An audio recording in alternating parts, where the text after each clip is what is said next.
Solas, people often ask us what the word means, and Solas is not an acronym. If you Google us as an acronym, you'll find the safety of life at sea.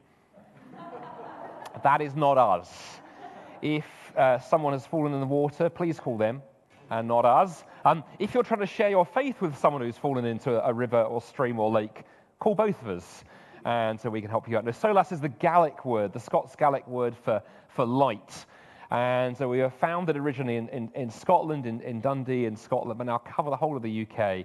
And we're primarily at Solas, we're passionate about two things. First thing we're passionate about, absolutely passionate about, is about evangelism. We love engaging friendly audiences like you folks. You are a very friendly audience this morning, but sometimes we have to address more hostile audiences, Anglicans, for example. When I speak for the Church of England, I do that joke differently, so just be careful, don't laugh too hard. No, we have the privilege of addressing all kinds of skeptical audiences. It was just a few weeks ago that Dave, where was it you were? You were addressing the North Yorkshire Humanists Association. Interesting gig. We do a lot of work on university campuses, so I go from here to next week. I'm spending the whole next week up with the Christian Union at Northumbria University up in Newcastle upon Tyne, and where they're putting on an events week, a mission week, and it's going to be an incredible opportunity to be reaching out with those students on campus through lunchtime events and evening events.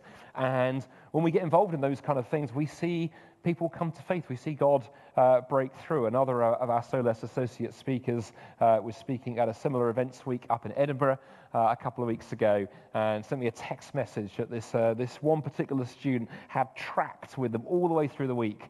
And they had this amazing conversation on the Friday afternoon where the student had said, you know what, I'm finally there. I've been a bit of a skeptic, but I think finally with the talk on the resurrection, you've answered all of my questions. What do I do next? And we're seeing lots of those kind of stories going on, because we live in a time right now where God is doing something quite new in this country. Some have called it the quiet revival. I tend to believe that revivals can't be quiet, so I prefer the phrase quiet awakening. But this report that the Bible Society put out last year, showing that actually now church-going and interest in faith is growing, especially among young people, but more widely too. I think for a whole number of reasons. I think one of the big reasons is people are desperate for hope. We've had the COVID pandemic. We've had increasingly tough financial times. And then God bless them. Our political leaders of all stripes are giving us a test case in the fact that politics cannot solve the deepest problems of society. If you thought politicians could figure it out, they're out of ideas too, and that's not a party political point, it's fairly universal. So I think no wonder that people are again asking, where is there hope to be found? And an amazing statistic for you is that only 13% now of under 25s identify as atheist. The majority identify as something.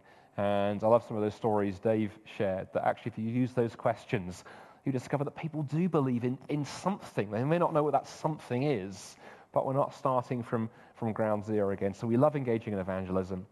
We also do a huge amount of training up and down the country. We take the Confident Christianity seminar like this to churches of all shapes and sizes. In the last few years, we have been to the far north of Scotland. We've been to the Channel Islands and all points in between, because we get excited too about the idea of what would it look like if every Christian like you here today felt that in their Monday through Saturday front lines, whether your front line is the workplace, the office, the school, a community group, friends, family, neighbors, if you had that confidence to just talk about Jesus naturally, how God could use that. And again, really exciting to see what's going on. Last weekend, last Saturday morning, I was in London doing some training for a group called Transform Work UK, who work on creating small groups of Christians in workplaces all around the country to reach out. And you will not be unaware of one of the big challenges that we face as Christians in this country is the rise of Islam. So I was training these folks on how to train their networks of Christians across the country to reach their Muslim neighbors and colleagues. And the stories I was hearing back from what's going on in workplaces as Christians get the courage to share Jesus with Muslim friends and colleagues. And again, there's a spiritual openness an opportunity there, and it's a real privilege to be involved in helping minister into that area. As well as do things in person, we have loads of digital resources for those of you who spend time online. On your seats, you will find this natty little leaflet like this. It will tell you a bit more about what Solas and the stuff that we do. Two particular resources I would just point your attention to that you can check out at your leisure. We have a resource online that we've been running for the last 9 years or so now called Short Answers. These are 4 to 5 minute videos addressing common questions about the Christian faith. So if you're worried if I'm going to talk to my friend or my family member about my faith, what happens if they ask me about a question, science, suffering, sex, topics beginning other than S, chances are we have a short video there addressing that very question. It's great. You can say to your friend, hey, let's take a look.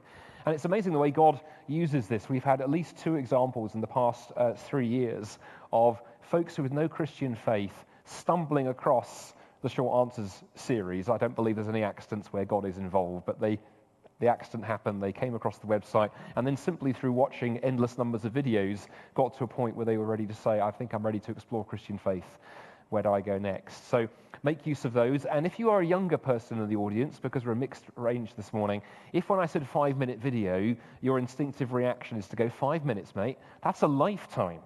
Empires have risen and fallen in 5 minutes. I can't watch a 5-minute. My friends don't listen to 5-minute videos. We've got you covered because we now do 60-second videos. We do these things called Reels that go out on things like YouTube and Instagram and TikTok, where we like hanging out with the youth and trying to convince ourselves we're not actually old. And again, amazing to see the spiritual interest. If you put out a 60-second video exploring faith and tough questions on one of those formats, you get dozens of interactions and comments. So they're there. Please feel free to grab those, use those, share those, borrow those, make use of them. Well, that's what we do.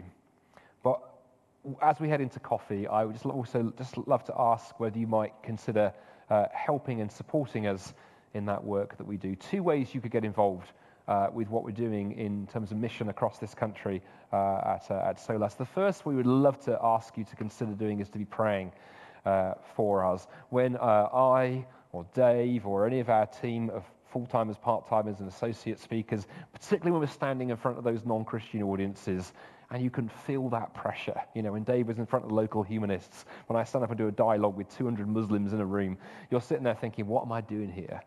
And knowing that Christians are praying makes a big difference. If you put your email address down on that clipboard that went around earlier, as well as the slides, we'll also send you an occasional prayer update. It would be amazing if you would add us to the organizations that you pray for. And we'll also, along with the slides next week when we send those out, send you a little link that if you are a real kind of technophile this morning, and if you are on things like WhatsApp, we have a WhatsApp prayer channel. That sounds so modern, right? It's amazing. What that means, we'll no more than once a week ping you a more urgent prayer request, like about to speak to 200 students.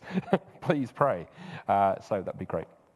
And then the second way you might help us this morning is just prayerfully considering whether supporting us financially is something you could do. We are not an organization supported largely through folks with large pockets.